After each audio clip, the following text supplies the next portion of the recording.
how should a salesperson cope with a very well coached customer, and the customer understands the salesperson is asking questions to get more information? So how salesperson and customer always is stopping the salesperson and saying, hey, let's do your pitch. Yeah. Well, customers are well prepared today.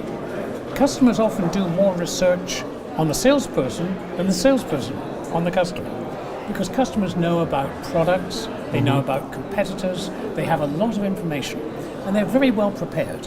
They also know about the selling method that the salesperson is using. So any salesperson who's going to have a good relationship with the customer must have a selling method which puts the customer in the middle and tries to do the best possible job for the customer.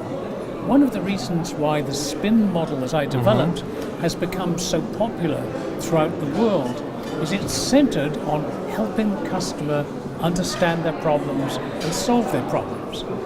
Customers are happy about that. Okay. If it was a model that said, here are clever ways to cheat the customer, here are tricks, then once customers knew about that, they wouldn't like it. But if the model genuinely helps the customer, then customers usually welcome it. Thank you. We are talking now a lot about artificial intelligence, right?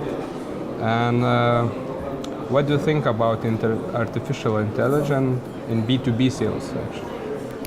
I see it already happening. In the States, for example, you can take an iPad with you into a customer call, and when the customer says things about certain competitors or about certain products, your iPad gives you information. You don't have to ask. It analyzes by voice recognition and provides you with competitive information. So tools like this are happening, but they're not going to be the most important thing in selling. The most important thing is the relationship between buyer and seller.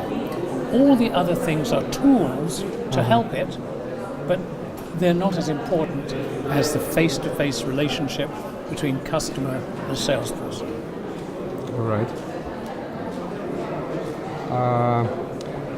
Another interesting question, which I also get, from the audience and talking with other salesperson, when you are selling to a huge company, and you have a situation when you can talk with top managers and also with the lower position managers. And coming back to your spin model, what kind of questions you should use for lower level managers and for the top managers? The first rule is always try to begin low. Old selling was about try to start high.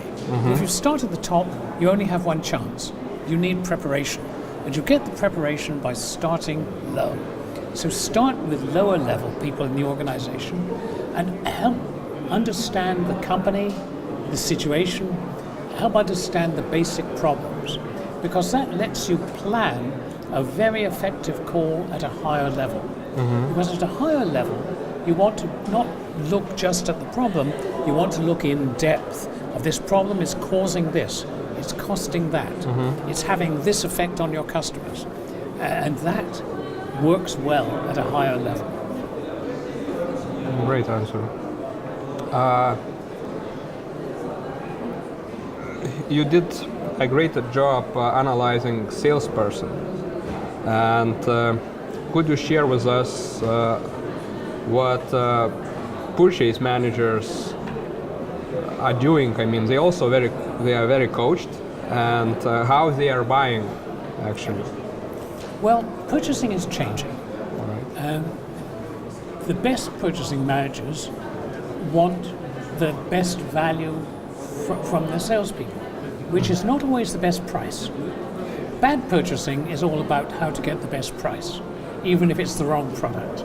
Okay. And so what you find is sophisticated purchasing managers are building deeper relationships than ever before, because the hidden cost of changing suppliers all the time is very high.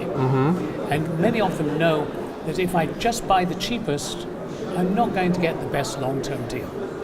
it's better to work with one supplier and have continuous improvement methods with them. So what you find is it depends on the sophistication of the purchasing agent. The most sophisticated purchasing agents are very good to deal with because they're sophisticated business people who want the best answer. The bad purchasing agents are price, price, price, and they learn techniques for saying, give me more, give me more. Oh, and now give me this also. And those are bad purchasing agents. They are not getting to the top of purchasing. Head of purchasing in most companies is usually a good businessman. Assistant purchasing agents are not so good. They're more difficult because they are not buying the best solution. And the job of selling is to sell the best solution. And so you have a mismatch there. Okay. So, what is the main motivation of purchase managers? It's changing. In the old days, purchasing managers wanted to make the most money. Because if I can save 10 euros on a purchase, all that 10 euros is profit.